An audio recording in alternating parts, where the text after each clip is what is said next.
Hey everyone, welcome back to the channel. Today, we're tackling a super common question. Where in the world is my map sensor? If you've got a check engine light and a code pointing to the manifold absolute pressure sensor, the first step is finding it. Don't worry, it's usually pretty easy to spot once you know what you're looking for. Pop your hood and locate the engine's intake manifold.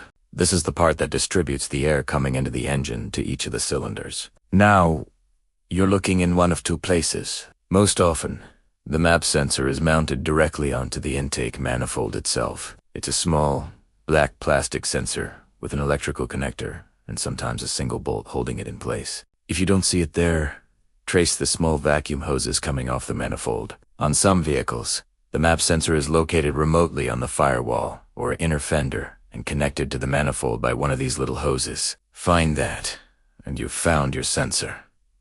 Thanks for watching.